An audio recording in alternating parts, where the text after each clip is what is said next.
ተማሪዎች እንኳን ወደ ዛሬው ጥያቄ ወደምንሰራበት ፕሮግራማችን በደህና መጣችሁ። ወደ ጥያቄዎቹ እንሂድ። እንግዲህ በዛሬው ፕሮግራማችን የምንሰራቸው ጥያቄዎች ምን ላይ ያተኩራሉ? ከሪፕሮዳክሽን ላይ የተዘጋጁ ጥያቄዎች አሉ። ከሴክሹዋል ካራክተሪስቲክስ ጋር የተያያዙ ደግሞ ጥያቄዎችም አሉ። እነዚህ ካራክተሪስቲክስ እነማን ናቸው? በጥያቄው መሰረት አብረን የምናያቸው ይሆናል። ወደ መጀመሪያው ጥያቄ እንሂድ። which of the following is a secondary sexual characteristics in males? እንግዲህ I think I've learned that there are sexual characteristics which are primary and secondary sexual characteristics. primary የሚባሉት እነማን ናቸው? secondary የሚባሉት እነማን ናቸው?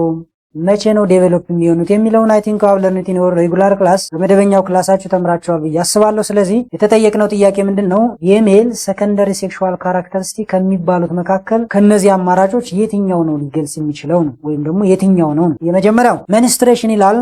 it is the secondary sexual characteristic of females። ይሄኛው ለሴቶች ነው which is the monthly cyclic change።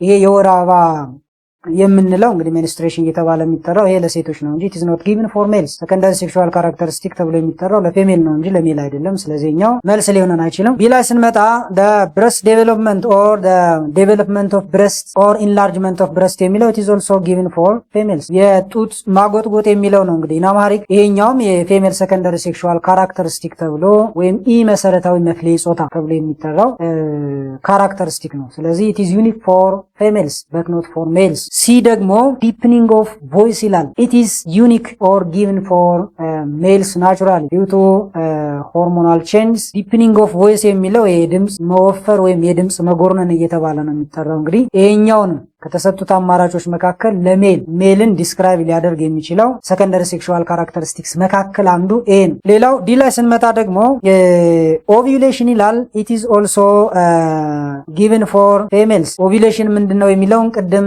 ከዚህ በፊት በነበሩ ጥያቄዎች ላይ ስንሰራ አይተናል። ovulation is the release of egg from the ovary into the oviduct for fertilization። አንድ እንቁላል ከኦቫሪ ወደ ፋሎፒያን ቱብ የምታደርገው ጉዞ ወይም ደግሞ የአንድ እንቁላል ከኦቫሪ መውጣት ውጻት ወይም ደግሞ ኦቪሌሽን ተብሎ ይጠራል። ይሄ ደግሞ የሚከናወነው እንግዲህ ተፈጥሯዊ የሆነ ሂደት ሲሆን ይሄም በማን ነው ከተባለ it is occurred in females but not in males። ለዚህኛው ጥያቄ widening of deepening of voice የሚለው ከተሰጡት አማራጮች መካከል የሜል secondary sexual characteristic የሆነው ይሄ ነው ማለት ነው።